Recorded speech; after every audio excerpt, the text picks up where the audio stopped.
안녕하십니까. 형사전문 정주섭 변호사입니다. 오늘은 성범죄, 예를 들면 뭐 강제추행이나 강간, 이런 범죄와 관련해서 설명을 드리도록 하겠습니다. 진행의 편의를 위해서 오늘 제 앞에 사실 두 분이 계시는데요. 이 두 분이 저한테 질문을 하시면 제가 답변하는 형식으로 진행해 보도록 하겠습니다. 강제 추행하고 중강제 추행하고의 차이가 뭔지 질문이 많이 들어오고 있거든요. 한번 답변 부탁드리겠습니다. 그거는 이 준자가 형법상 준자가 들어가는 거는 원래 준이라고 하는 거는 다른 것과 똑같다는 뜻이거든요. 그러니까 강제추행과 중강제추행은 원래 강제추행이라는 게 있고 중강제추행은 강제추행과 동일하게 취급하겠다, 준하여 취급하겠다 그런 뜻입니다. 그래서 준강제추행이라고 하는 것은 원래 강제추행은 상대방에 대해서 폭행 협박을 하면서 추행을 해야 되거든요. 그래야 강제추행이 되는데 중강제추행은 이미 피해자 상대방이 의식을 상실했거나 해서 저항 능력이 없는 상태입니다. 따라서 폭행이나 협박을 할 필요도 없는 상대방이죠. 술을 먹이고 만약에 만지게 되면 어떻게 됩니까?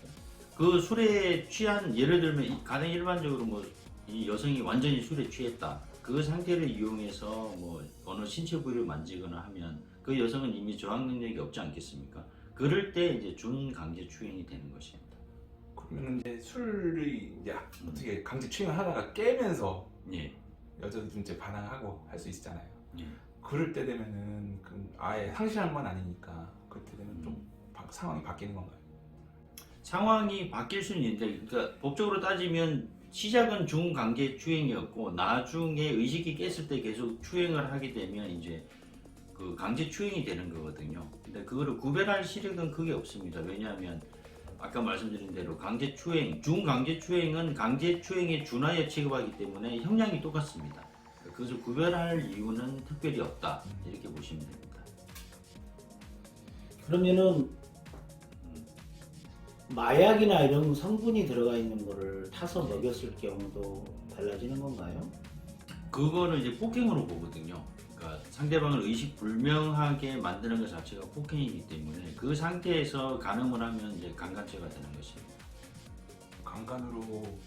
강간도 또 이제 중강간하고 강간 이렇게 또 그렇죠. 강간도 강간과 중강간이 있죠. 만약에 이미 어떤 약물에 취해서 의식이 없는 상대방을 간음을 한다. 그러면 중강간이죠.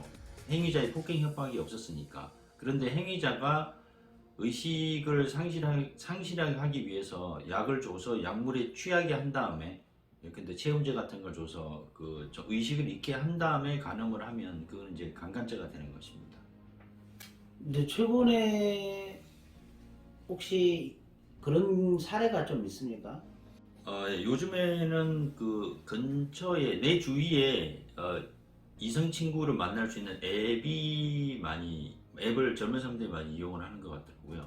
그 사람도 어떤 남자가 직장 생활 하는데 혼자 이제 퇴근하고 혼자 원룸에 지내보니까 이런저런 생각하고 여자도 만나고 싶고 해서 그런 앱을 이용을 했습니다. 그래서 근처에 어떻게 해가지고 또래 여자를 만났죠. 만나서 이제 그 술을 먹고 폭탄주를 먹어서 두 사람이 상당히 빨리 취했는데, 폭탄주 먹고 취해서 남자 얘기에 의하면 남자는 오늘 같이 자자 그렇게 하니까 여자가 응이라고 했답니다. 그래서 이 여성과 함께 택시를 타고 모텔로 갔죠. 모텔에서 CCTV 보면 여자는 완전히 이제 술에 취한 상태고 남자도 어느 정도 취했는데 이제 몸을 가눌 정도는 됐었고요. 그 상태에서 여자를 부축하고 엘리베이터를 타서 이제 입실한 것까지는 CCTV에 확인이 됐습니다. 근데 문제는 이제 그 안에 들어갔을 때 남자 입장에서는 당연히 성관계로 이어진다고 생각을 했으니까 성관계를 시작을 했거든요. 근데 이제 남자가 문제는 아주 결정적인 순간에, 근데 이거는 이 얘기가 나오면 19세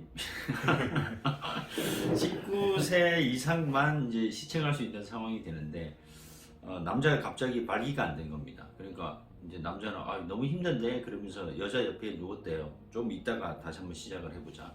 근데 여자는 이제 생각이 달랐던 거죠. 갑자기 남자가 안 하니까 남자 말로는 여자가 갑자기 화를 내더랍니다. 그래서 야 남자 구실도 제대로 못하냐라고 해서 남자 얼굴을 한 대 친 거죠. 그러니까 남자는 술도 이제 한 잔 먹었겠다. 근데 갑자기 이제 상대방한테 얼굴을 한 대 맞으니까 남자도 이제 갑자기 화를 낸 거죠. 그래서 거기서 이제 상당히 심한 폭행이 이루어진다. 코뼈도 부러지고 여자는 그 이제 남자 주먹을 막는 과정에서 손가락도 부러지고 그렇게만 몇 분 동안 이렇게 이 폭행이 지속이 된 것 같고 CCTV를 보면 갑자기 그 객실에서 여성이 이제 옷을 입는 것도 생각도 못하고 급하게 뛰어나오는 장면이 보이거든요. 그래서 1층 카운터로 내려가서 그 카운터 남성 2명이 있었는데 그 카운터 남성한테 신고를 해달라, 경찰에 신고를 해달라 했고 신고를 했는데 이 친구가 맨 처음에 신고를 할 때는 성범죄라는 얘기를 전혀 하지 않았습니다. 전혀 하지 않았고 남자한테 맞았다 이렇게 신고를 했고 근데 그렇게 처음에 이렇게 신고를 했다가 나중에 시간이 좀 지나서 이 여성분이 단순히 맞은 게 아니고 나를 강간하려고 했다. 그런데 내가 거부를 하니까 갑자기 나를 때렸다. 그래서 이게 수사도 상당히 길어지고 구속영장도 3번이나 물론 다 기각이 됐지만 3번이나 발부가 될 정도로 다툼이 심한 사건이었습니다. 최근에 1심 그 판결이 선고가 됐는데 결론은 폭행은 있는 거는 맞다. 그리고 많이 다쳤다. 그렇지만 이 폭행이 억지로 그러니까 여성을 강간하려고 때린 게 아니고 한 대 맞아서 화가 나서 다른 말로 하면 강간과 전혀 무관하게 발생한 폭행 아니냐. 그래서 검사는 그 강간을 시도하고 상해를 일으키시면 강간상해죄라는 죄가 있거든요. 검사는 강간상해로 기소를 했는데 최종적으로 법원은 강간과는 무관하다. 그래서 그냥 단순 상해죄로 판결을 선고한 사건이 있습니다.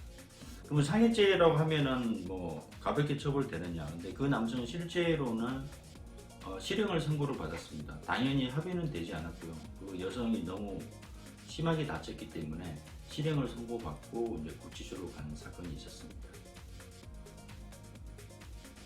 이렇게 하지 마시고 질문을 하세요. 질문을 또 뭐 궁금한 친구 없나요? 네, 궁금하신 게 없으신 것 같습니다. 그럼 오늘은 발생한 성범죄에 대해서 말씀드렸습니다. 다음 시간에 또 다른 주제를 가지고 다시 찾아뵙도록 하겠습니다. 시청해 주셔서 감사합니다.